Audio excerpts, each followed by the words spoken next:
आई प्रधानमंत्री मोदी अब मन की बात शुरू कर रहे हैं। 117वां संस्करण है।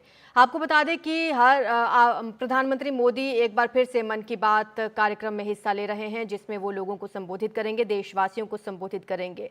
आपको बता दें कल ही पूर्व प्रधानमंत्री डॉक्टर मनमोहन सिंह का अंतिम संस्कार किया गया। हो सकता है मन की बात में प्रधानमंत्री मोदी उनका भी जिक्र करें। ये तमाम बातें रहें जिनका जिक्र प्रधानमंत्री मोदी मन की बात कार्यक्रम में कर सकते हैं। इससे पहले भी जब भी वो कार्यक्रम करते रहे हैं, कभी खिलाड़ियों के साथ अपनी मुलाकातों का जिक्र उन्होंने किया, कभी बाकी लोगों के साथ मुलाकातों का जिक्र किया। इस बार डी गुकेश भी मिले हैं प्रधानमंत्री मोदी से, तो हो सकता है मन की बात में वो उस मुलाकात का भी जिक्र करें। आपको बता दें कि मन की बात का ये 117वां संस्करण रहने वाला है, जिसमें प्रधानमंत्री मोदी एक बार फिर से देशवासियों को संबोधित करेंगे, क्योंकि नया साल आने वाला है और 2024 को हम अलविदा कह रहे हैं। तो प्रधानमंत्री नरेंद्र मोदी देशवासियों को भी नए साल की शुभकामनाएं देंगे। आपको बता दें इस बार मन की बात कार्यक्रम में कई बातों का जिक्र हो सकता है। डॉक्टर मनमोहन सिंह को याद कर सकते हैं प्रधानमंत्री नरेंद्र मोदी। कुछ ही देर में उनका ये संस्करण शुरू होने वाला है। तो इस साल के आखिरी मन की बात कार्यक्रम को लेकर कुछ ही देर में हाजिर होंगे प्रधानमंत्री नरेंद्र मोदी। आपको बता दें कि लोकप्रिय रेडियो कार्यक्रम है मन की बात, जिसका 117वां एपिसोड अभी प्रसारित होने जा रहा है। इस साल का 9वां और आखिरी एपिसोड रहेगा ये। गौरतलब है कि लोकसभा चुनाव के कारण मार्च, अप्रैल और मई में मन की बात कार्यक्रम प्रसारित नहीं किया गया था। इससे पहले इसका 116वां एपिसोड हुआ था 24 नवंबर को, जिसमें पीएम मोदी ने डिजिटल अरेस्ट पर बात की थी, स्वामी विवेकानंद, एनसीसी, लाइब्रेरी जैसे विषयों पर बात की थी।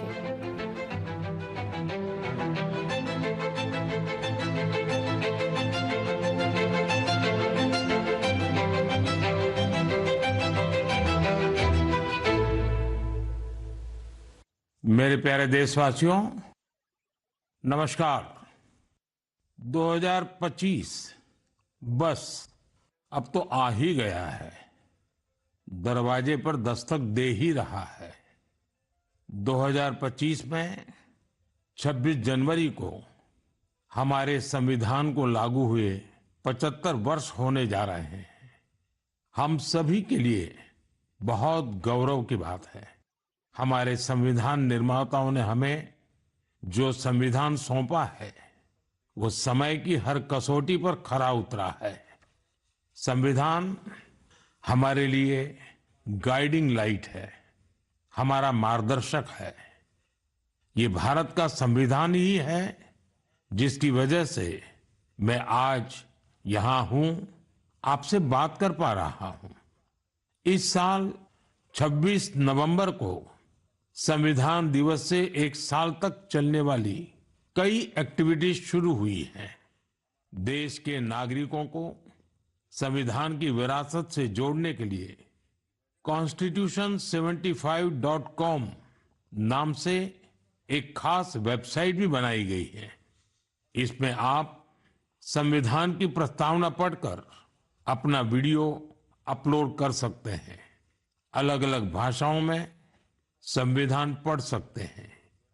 संविधान के बारे में प्रश्न भी पूछ सकते हैं।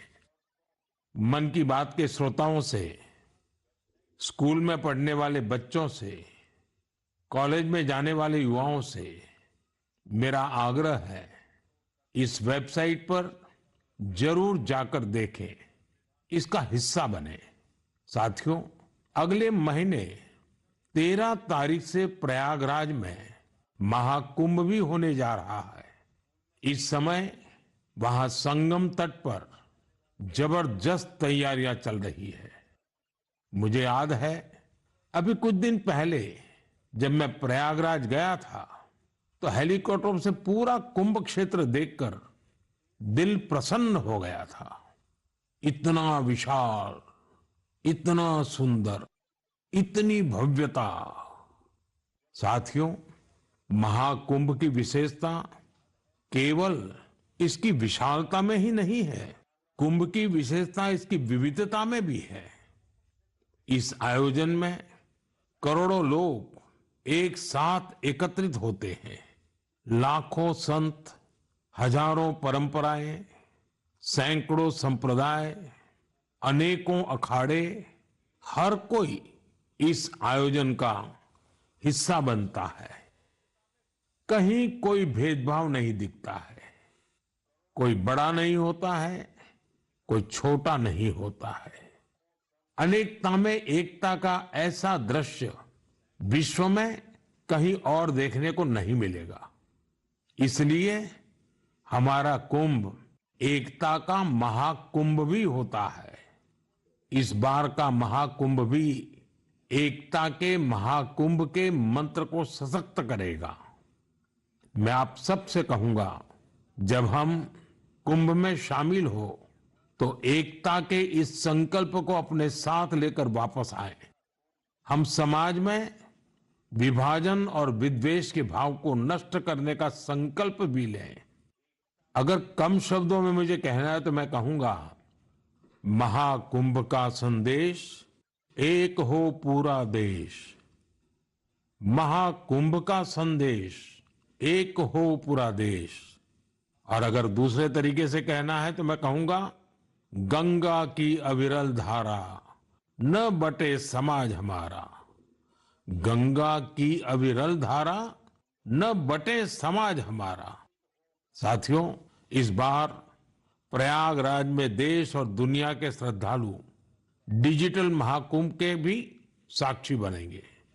डिजिटल नेविगेशन की मदद से आपको अलग अलग घाट, मंदिर, साधुओं के अखाड़ों तक पहुंचने का रास्ता मिलेगा। यही नेविगेशन सिस्टम आपको पार्किंग तक पहुंचने में भी मदद करेगा। पहली बार कुंभ आयोजन में एआई चैटबॉट का प्रयोग होगा। एआई चैटबॉट के माध्यम से 11 भारतीय भाषाओं में कुंभ से जुड़ी हर तरह की जानकारी हासिल की जा सकेगी। इस चैटबॉट से कोई भी टेक्स्ट टाइप करके या बोलकर किसी भी तरह की मदद मांग सकता है। पूरा मेला क्षेत्र को एआई पावर्ड कैमरा से कवर किया जा रहा है। कुंभ में अगर कोई अपने परिचित से बिछड़ जाएगा तो इन कैमरों से उन्हें खोजने में भी मदद मिलेगी। श्रद्धालुओं को digital lost and found centre की सुविधा भी मिलेगी। श्रद्धालुओं को मोबाइल पर गवर्नमेंट अप्रूव्ड टूर पैकेजेस, ठहरने की जगह और होम स्टे के बारे में भी जानकारी दी जाएगी। आप भी महाकुंभ में जाएं तो इन सुविधाओं का लाभ अवश्य उठाएं। और हाँ, हैशटैग एकता का महाकुंभ के साथ अपनी सेल्फी जरूर अपलोड करिएगा। साथियों, मन की बात यानी MKB में अब बात KTB की। जो बड़े बुजुर्ग हैं, उनमें से बहुत से लोगों को KTB के बारे में पता नहीं होगा। लेकिन जरा बच्चों से पूछिए, KTB उनके बीच बहुत ही सुपरहिट है। KTB यानी क्रश, त्रुश और बाल्टी बॉय। आपको शायद पता होगा, बच्चों की पसंदीदा एनिमेशन सीरीज और उसका नाम है KTB भारत है हम। और अब इसका दूसरा सीजन भी आ गया है। ये 3 एनिमेशन कैरेक्टर हमें भारतीय स्वतंत्रता संग्राम के उन नायक नायिकाओं के बारे में बताते हैं जिनकी ज्यादा चर्चा नहीं होती। हाल ही में इसका सीजन 2 बड़े ही खास अंदाज में international film festival of India Goa में लॉन्च हुआ। सबसे शानदार बात यह है कि ये सीरीज न सिर्फ भारत की कई भाषाओं में बल्कि विदेशी भाषाओं में भी प्रसारित होती है। इसे दूरदर्शन के साथ साथ अन्य OTT प्लेटफॉर्म पर भी देखा जा सकता है। साथियों, हमारी एनिमेशन फिल्मों की, रेगुलर फिल्मों की, टीवी सीरियल्स की पॉपुलैरिटी दिखाती है कि भारत की क्रिएटिव इंडस्ट्री में कितनी क्षमता है। यह इंडस्ट्री न सिर्फ देश की प्रगति में बड़ा योगदान दे रही है, बल्कि हमारी इकोनॉमी को भी नई ऊंचाइयों पर ले जा रही है। हमारी फिल्म एंड एंटरटेनमेंट इंडस्ट्री बहुत विशाल है। देश की कितनी ही भाषाओं में फिल्में बनती हैं, क्रिएटिव कंटेंट बनता है। मैं अपनी फिल्म और एंटरटेनमेंट इंडस्ट्री को इसलिए भी बधाई देता हूं क्योंकि उसने एक भारत श्रेष्ठ भारत के भाव को सशक्त किया है। साथियों, वर्ष 2024 में हम फिल्म जगत की कई महान हस्तियों की 100वीं जयंती मना रहे हैं। इन विभूतियों ने भारतीय सिनेमा को विश्व स्तर पर पहचान दिलाई। राज कपूर जी ने फिल्मों के माध्यम से दुनिया को भारत के सॉफ्ट पावर से परिचित कराया। रफी साहब की आवाज में वो जादू था जो हर दिल को छू लेता था। उनकी आवाज अद्भुत थी। भक्ति गीत हो या रोमांटिक सॉन्ग्स, दर्द भरे गाने हो, हर इमोशन को उन्होंने अपनी आवाज से जीवंत कर दिया। एक कलाकार के रूप में उनकी महानता का अंदाजा इसी से लगाया जा सकता है कि आज भी युवा पीढ़ी उनके गानों को उतनी ही शिद्दत से सुनती है। यही तो है टाइमलेस आर्ट की पहचान। अक्कीनेनी नागेश्वर राव गारू ने तेलुगु सिनेमा को नई ऊंचाइयों तक पहुंचाया है। उनकी फिल्मों ने भारतीय परंपराओं और मूल्यों को बखूबी प्रस्तुत किया। तपन सिन्हा जी की फिल्मों ने समाज को एक नई दृष्टि दी। उनकी फिल्मों में सामाजिक चेतना और राष्ट्रीय एकता का संदेश रहता था। हमारी पूरी फिल्म इंडस्ट्री के लिए इन हस्तियों का जीवन प्रेरणा जैसा है। साथियों, मैं आपको एक और खुशखबरी देना चाहता हूं। भारत की क्रिएटिव टैलेंट को दुनिया के सामने रखने का एक बहुत बड़ा अवसर आ रहा है। अगले साल हमारे देश में पहली बार world audio visual entertainment summit यानी वेव समिट का आयोजन होने वाला है। आप सभी ने दावोस के बारे में सुना होगा, जहां दुनिया के अर्थ जगत के महारथी जुटते हैं। उसी तरह वेव समिट में दुनिया भर के मीडिया और एंटरटेनमेंट इंडस्ट्री के दिग्गज, क्रिएटिव वर्ल्ड के लोग भारत आएंगे। यह समिट भारत को ग्लोबल कंटेंट क्रिएशन का हब बनाने की दिशा में एक महत्वपूर्ण कदम है। मुझे यह बताते हुए गर्व हो रहा है, इस समिट की तैयारी में हमारे देश के यंग क्रिएटर्स भी पूरे जोश से जुड़ रहे हैं। जब हम $5 ट्रिलियन इकोनॉमी की ओर बढ़ रहे हैं, तब हमारी क्रिएटर इकोनॉमी एक नई एनर्जी ला रही है।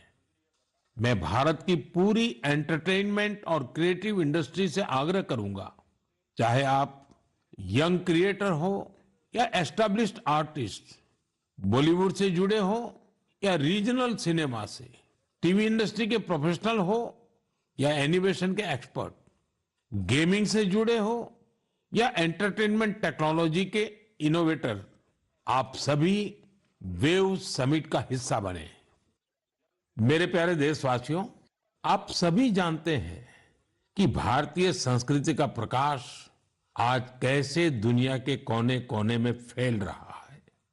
आज मैं आपको 3 महाद्वीपों से ऐसे प्रयासों के बारे में बताऊंगा जो हमारी सांस्कृतिक विरासत के वैश्विक विस्तार की गवाह है।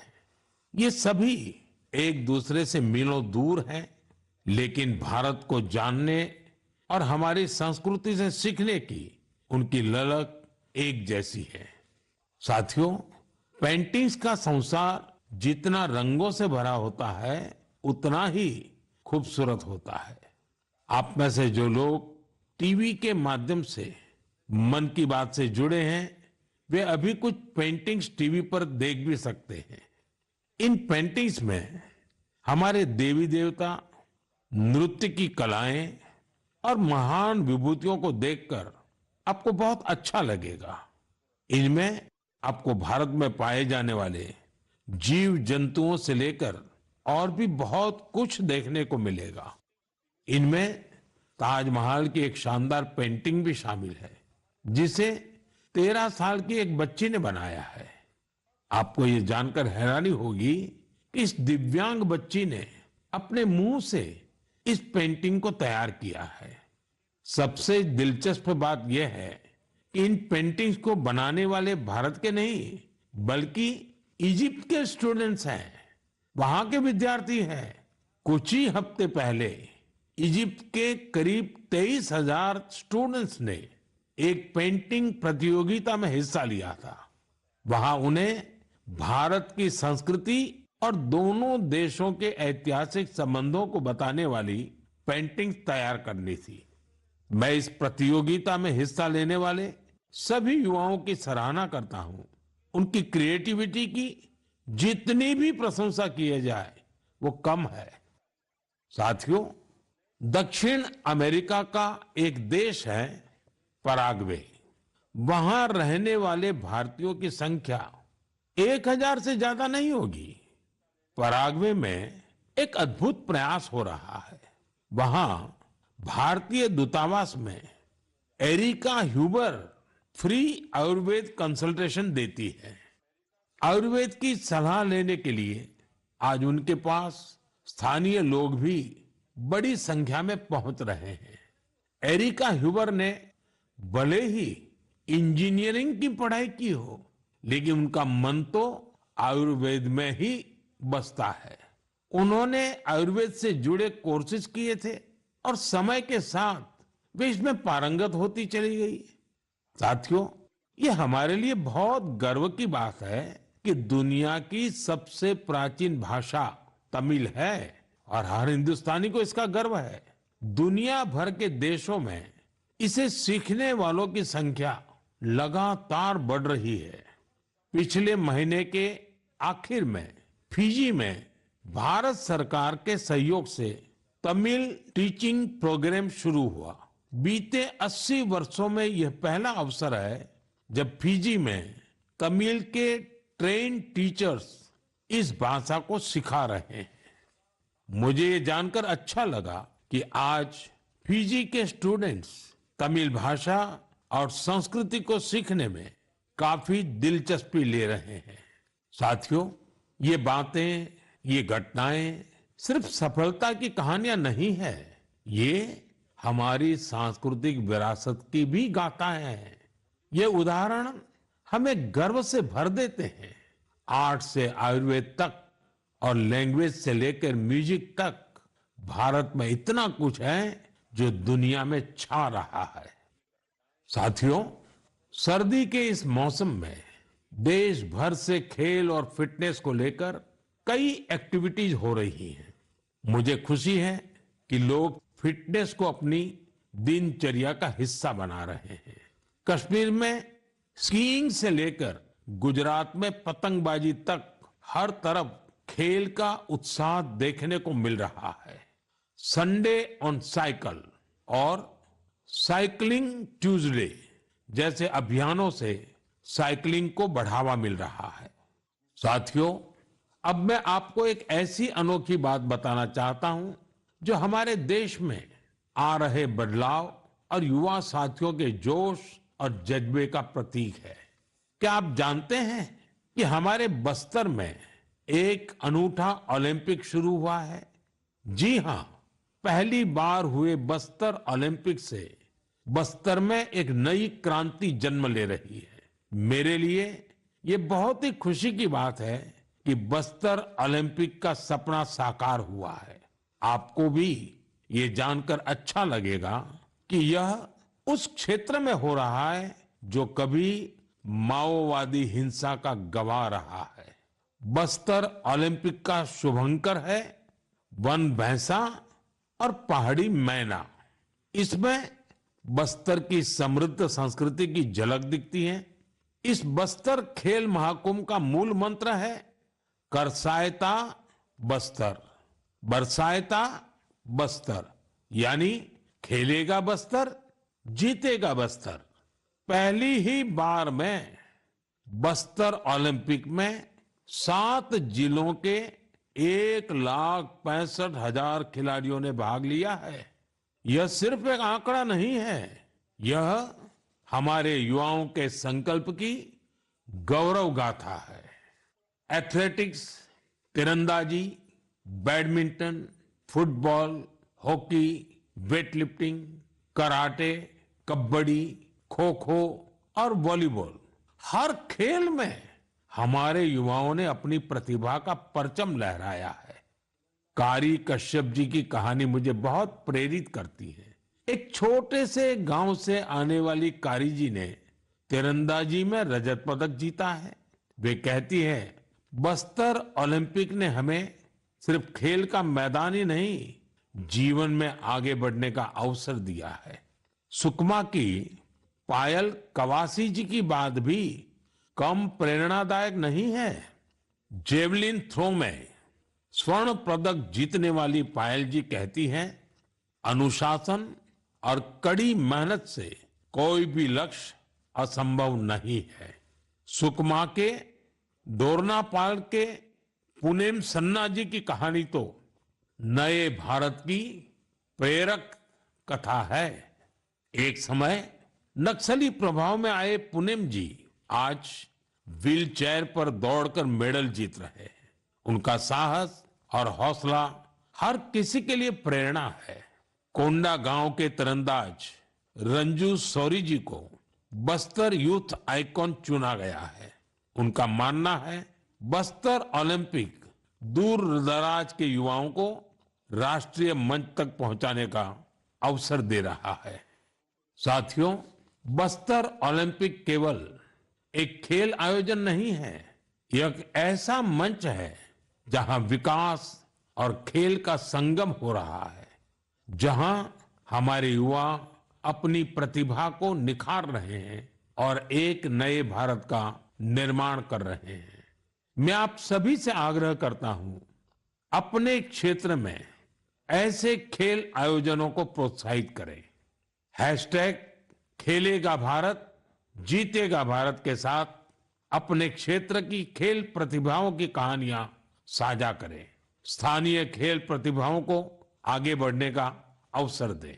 याद रखिए, खेल से न केवल शारीरिक विकास होता है, बल्कि ये स्पोर्ट्समैन स्पिरिट से समाज को जोड़ने का भी एक सशक्त माध्यम है। तो खूब खेलिए, खूब खेलिए। मेरे प्यारे देशवासियों, भारत की दो बड़ी उपलब्धियां आज विश्व का ध्यान आकर्षित कर रही है। इन्हें सुनकर आपको भी गर्व महसूस होगा। ये दोनों सफलताएं स्वास्थ्य के क्षेत्र में मिली हैं। पहली उपलब्धि मिली है मलेरिया से लड़ाई में। मलेरिया की बीमारी 4000 वर्षों से मानवता के लिए एक बड़ी चुनौती रही है। आजादी के समय भी यह हमारी सबसे बड़ी स्वास्थ्य चुनौतियों में से एक थी।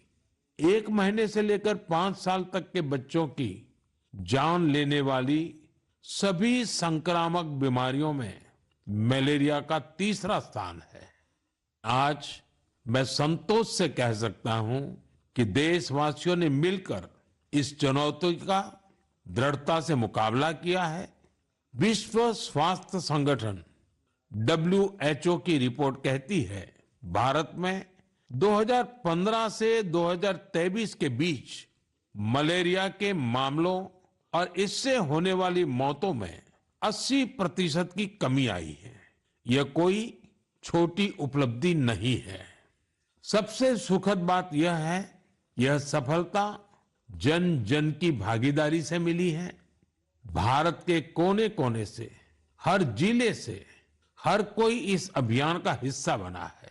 असम में जोरहाट के चाय बागानों में मलेरिया 4 साल पहले तक लोगों की चिंता की एक बड़ी वजह बना हुआ था, लेकिन जब इसके उन्मूलन के लिए चाय बागान में रहने वाले एकजुट हुए तो इसमें काफी हद तक सफलता मिलने लगी।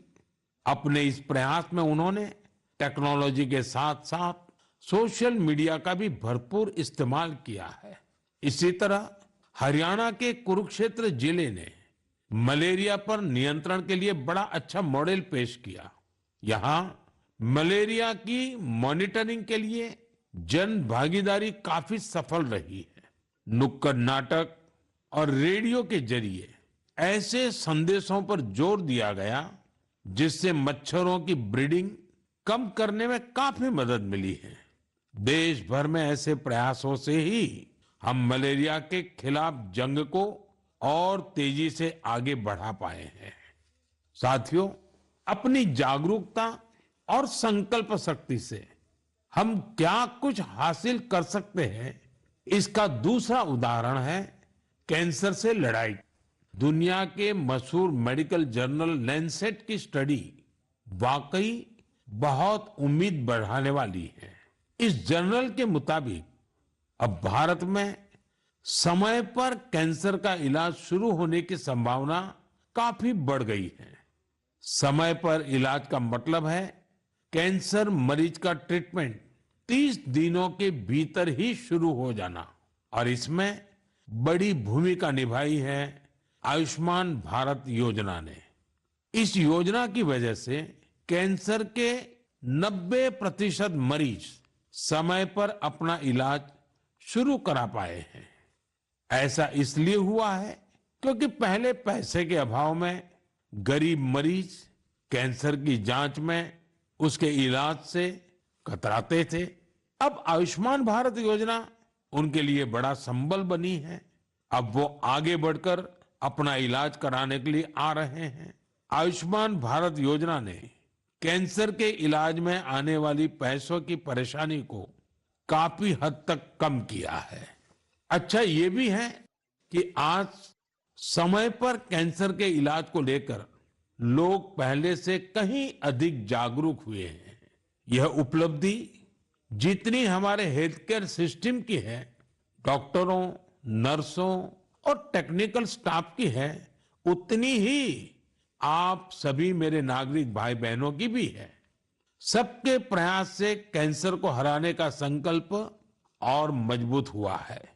इस सफलता का क्रेडिट उन सभी को जाता है जिन्होंने जागरूकता फैलाने में अपना अहम योगदान दिया है। कैंसर से मुकाबले के लिए एक ही मंत्र है, अवेयरनेस, एक्शन और एश्योरेंस। अवेयरनेस यानी कैंसर और इसके लक्षणों के प्रति जागरूकता, एक्शन यानी समय पर जांच और इलाज, एश्योरेंस यानी मरीजों के लिए हर मदद उपलब्ध होने का विश्वास। आइए हम सब मिलकर कैंसर के खिलाफ इस लड़ाई को तेजी से आगे ले जाएं और ज्यादा से ज्यादा मरीजों की मदद करें। मेरे प्यारे देशवासियों, आज मैं आपको उड़ीसा के कालाहांडी के एक ऐसे प्रयास की बात बताना चाहता हूं जो कम पानी और कम संसाधनों के बावजूद सफलता की नई गाथा लिख रहा है। यह है कालाहांडी की सब्जी क्रांति। जहां कभी किसान पलायन करने को मजबूर थे, वहीं आज कालाहांडी का गोला मुंडा ब्लॉक एक वेजिटेबल हब बन गया है। यह परिवर्तन कैसे आया? इसकी शुरुआत सिर्फ 10 किसानों के एक छोटे से समूह से हुई। इस समूह ने मिलकर एक एफपीओ किसान उत्पाद संघ की स्थापना की, खेती में आधुनिक तकनीक का इस्तेमाल शुरू किया और आज उनका ये एफपीओ करोड़ों का कारोबार कर रहा है। आज 200 से अधिक किसान इस एफपीओ से जुड़े हैं, जिनमें 45 महिला किसान भी हैं।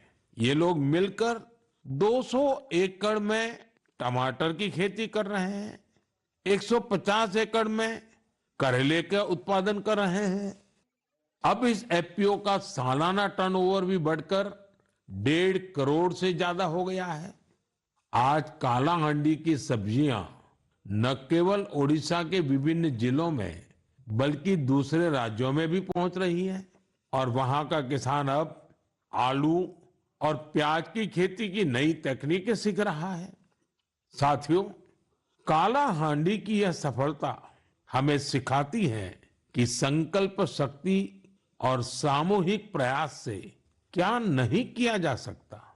मैं आप सभी से आग्रह करता हूं, अपने क्षेत्र में एफपीओ को प्रोत्साहित करें, किसान उत्पादक संगठनों से जुड़े और उन्हें मजबूत बनाएं। याद रखिए, छोटी शुरुआत से भी बड़े परिवर्तन संभव है। हमें बस दृढ़ संकल्प और टीम भावना की जरूरत है। साथियों, आज की मन की बात में हमने सुना कि कैसे हमारा भारत विविधता में एकता के साथ आगे बढ़ रहा है। चाहे वो खेल का मैदान हो या विज्ञान का क्षेत्र, स्वास्थ्य हो या शिक्षा, हर क्षेत्र में भारत नई ऊंचाइयों को छू रहा है। हमने एक परिवार की तरह मिलकर हर चुनौती का सामना किया और नई सफलताएं हासिल की। 2014 से शुरू हुए मन की बात के 116 एपिसोड में मैंने देखा है कि मन की बात देश की सामूहिक शक्ति का एक जीवंत दस्तावेज बन गया है। आप सभी ने इस कार्यक्रम को अपनाया, अपना बनाया। हर महीने आपने अपने विचारों और प्रयासों को साझा किया। कभी किसी यंग इनोवेटर के आइडिया ने प्रभावित किया, तो कभी किसी बेटी की अचीवमेंट ने गौरवान्वित किया। यह आप सभी की भागीदारी है जो देश के कोने कोने से पॉजिटिव एनर्जी को एक साथ लाती है। मन की बात इसी पॉजिटिव एनर्जी के एम्प्लीफिकेशन का मंच बन गया है। और अब 2025 दस्तक दे रहा है। आने वाले साल में मन की बात के माध्यम से हम और भी इंस्पायरिंग प्रयासों को साझा करेंगे। मुझे विश्वास है कि देशवासियों की पॉजिटिव सोच और इनोवेशन की भावना से भारत नई ऊंचाइयों को छुएगा। आप अपने आसपास के यूनिक प्रयासों को हैशटैग मन की बात के साथ शेयर करते रहिए। मैं जानता हूं कि अगले साल की हर मन की बात में हमारे पास एक दूसरे से साझा करने के लिए बहुत कुछ होगा। आप सभी को 2025 की ढेर सारी शुभकामनाएं। स्वस्थ रहें, खुश रहें। फिट इंडिया मूवमेंट में आप भी जुड़ जाइए। खुद को भी फिट रखिए, जीवन में प्रगति करते रहें। बहुत बहुत धन्यवाद।